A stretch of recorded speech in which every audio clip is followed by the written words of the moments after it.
this lady? And so the poet, That's her. with bright paper before her, is deep and blunt. Muse me. Where's my muse when I need him most? Will words for a poem on the tip of my tongue? My taste buds savor the memory of my last poem and call out to me the word feast again. A writer feeds on his creativity and is starved for the applause upon consumption. The audience relies on me for poetic sustenance, speaking for their hearts, making bearable life's pain, expressing in words what they feel. Where is my muse when I need him most? I can't deny this craving. I have an appetite that only the right words can satisfy. Where's my muse when I need him most?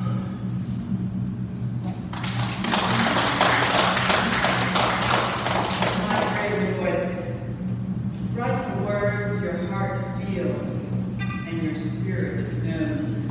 Speak the messages that need a creative voice and be the manifestation of God's creative gift.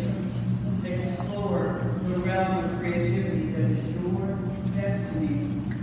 Listen to the spirit song within. Be still in the moment. Be abundant in your alliteration. Be magnificent in your metaphor. Embody rhythm in your rhyme. Spoken word is speaking to you. Feel the creative spirit. A poem is in your heart. Right. Feelings. Feelings write poems both happy and sad. Poems filled with joy. Poems written whenever so mad. Words of dismay and despair. Rhyming words that evidence the care. The poet feels deepest in the heart. Celebrates love's shared Going back and on the recording right grieves here. when relationships are torn apart. Pen in hand spews emotion onto the page, songs of content and epics of rage, making more vivid in the mind's eye, exposing heartfelt emotion, be it jubilation or agonized cry. Feelings write poems in black and white and release the poet to clarity.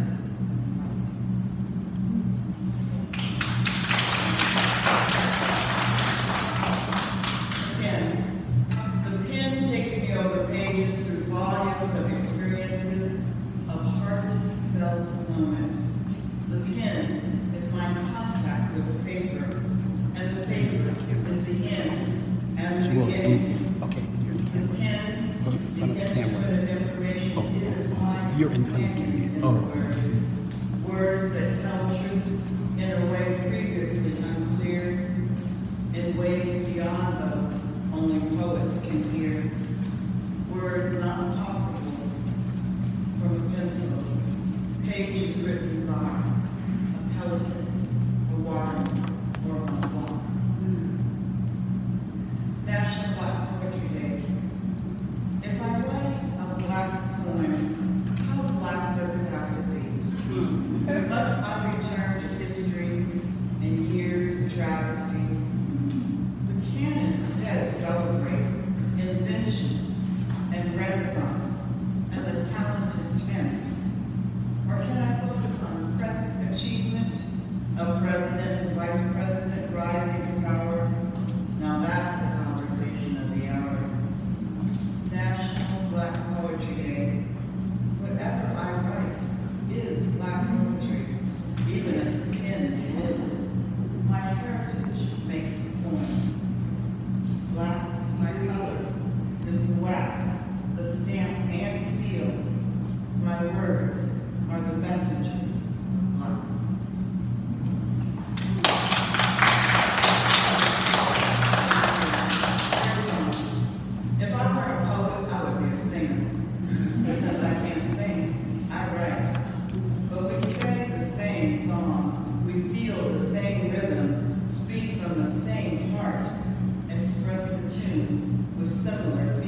share soul, transform pain, joy, and discovery, make clearer to you what you might never understand without our song, our poem.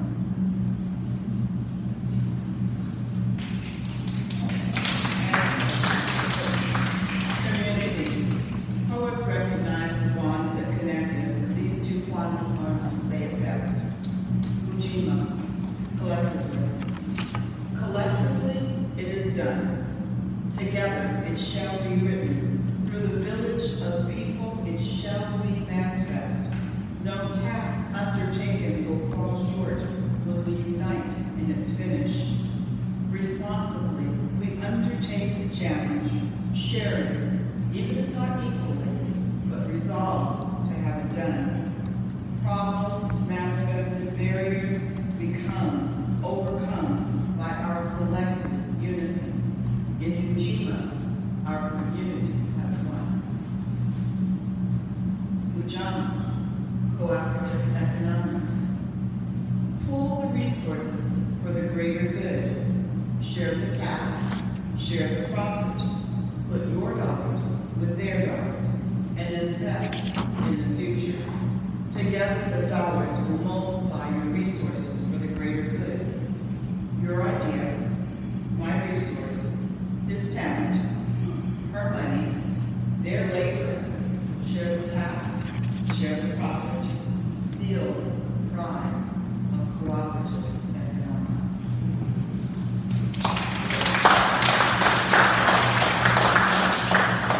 Quilting story. They quilted, sisterhood, sharing words and dreams while cutting and sewing. Needle and thread in hand, they patterned out little squares while they pondered on the patterns of their life. Colorful or subdued, intricate designs or simple stripes. The quilt is the place they come to sort it out, to see it through. The meaning of life is revealed as they sit and sew. Quilting is in our heritage. From the days when we were not free, the women put quilts on the line when the Underground Railroad was leaving north. The colors told the hour and showed the way. Most quilts are valued to this day. Little pieces of fabric cut from hand-me-down clothes that had no other child's wear to. Patterns of color for the next quilt, ready for warmth in winter, when all the children had to huddle under it on that one twin bed cot. Quilts are art, contain stories, a creative masterpiece, a common ground for conversation around the sewing circle. Sister friends sharing words, dreams.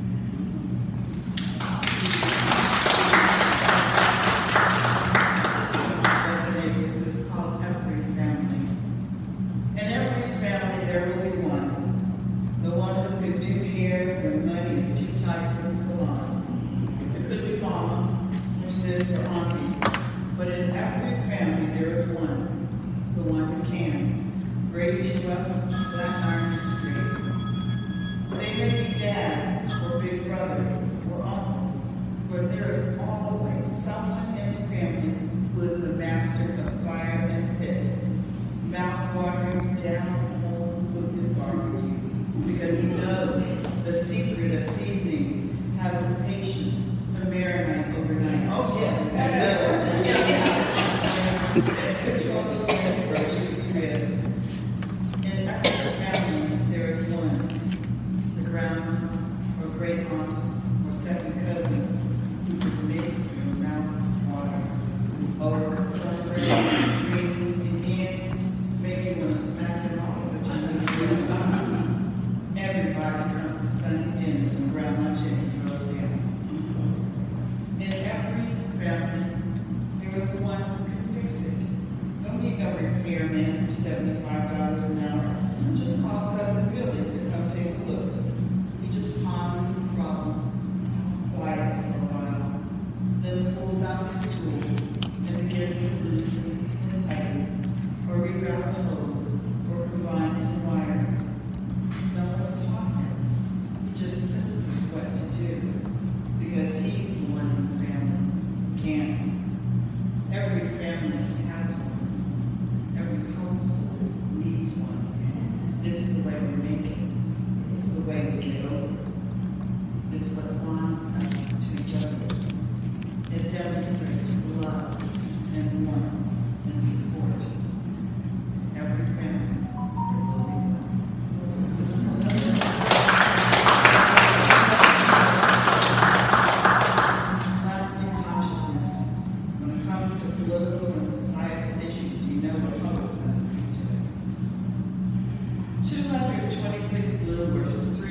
verses 312 read.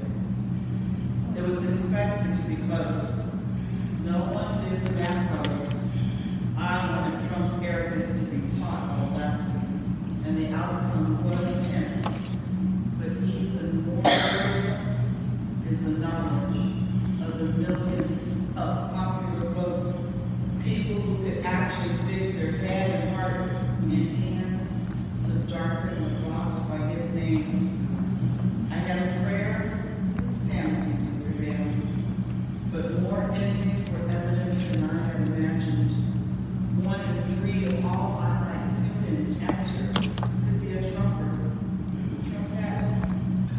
bad hat-carrying, card-carrying Republican, someone equally insensitive to the affairs of women, blacks, browns, immigrants, veterans, same-gender loving. We were not saved from Trump, nor are we saved from the 76 million voters loose on the streets in our communities.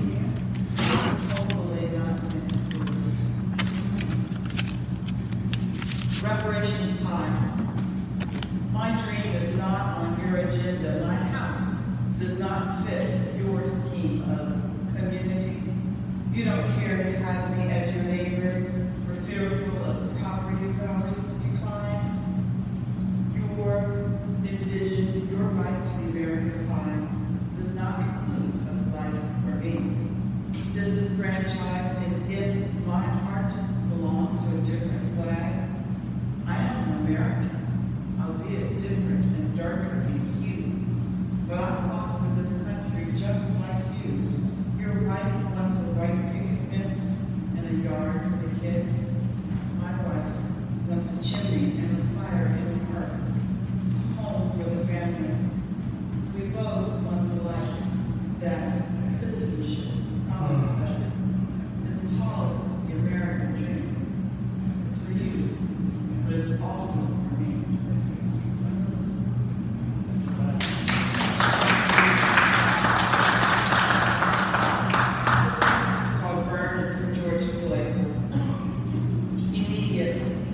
The gravity of my anger is immediate. Symbols of supremacy and pillars of prejudice on my path, beware. Pain erupts violently, no choice in the matter. Uncontrollable despair, a pendulum of pain, flushed with the fever of outrage. Time after time after time, they will soon learn we are done dying. Say it again, NAACP, we are done dying. America, wake up and see the hatred and devalue life. Listen to me when I say I can't breathe. 8 minutes of knee on his neck should have been interrupted by mercy, or a red dot of light on his chest. Where's a sniper when you need one to protect, to serve?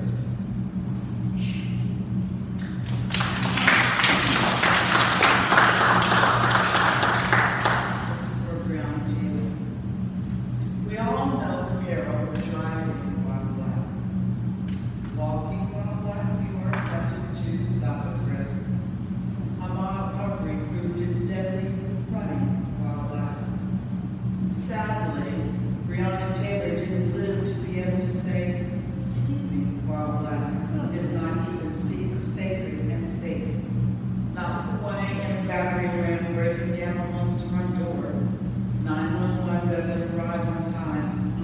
Concluding robbery, naturally you react to defend the sanctity of home. Who knew your man's warning shot would find an unannounced plainclothes cop?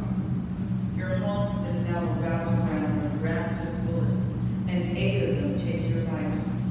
Unfortunately, these plainclothes officers didn't get the memo.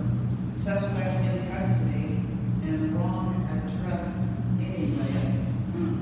Oops, sorry. But sorry is insufficient. They will be judged in a court of law. Even sleeping while black can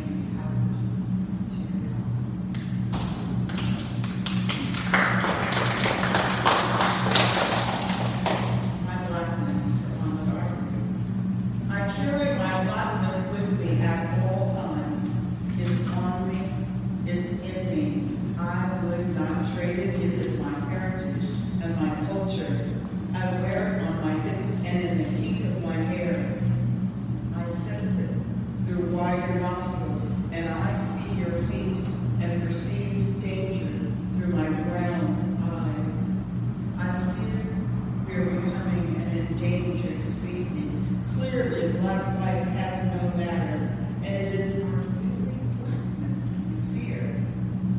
But I will continue to be black.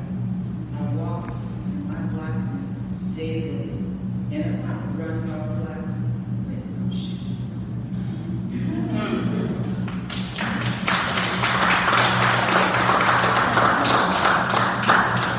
I'm walking for freedom.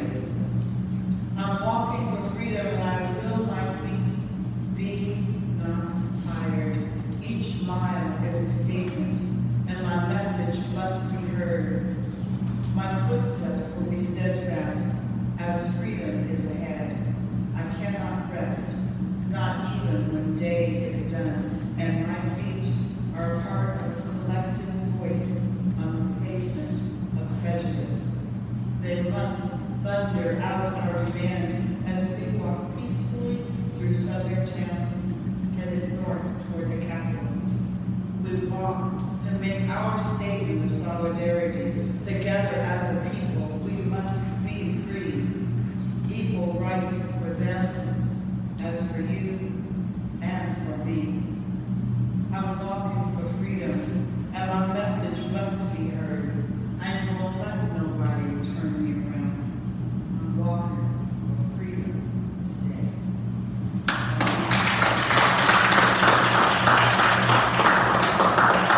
My name is Eileen, Carole, and I spoke on creativity, community, and consciousness.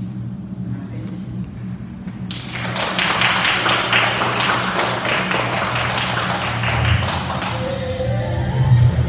Those three chairs.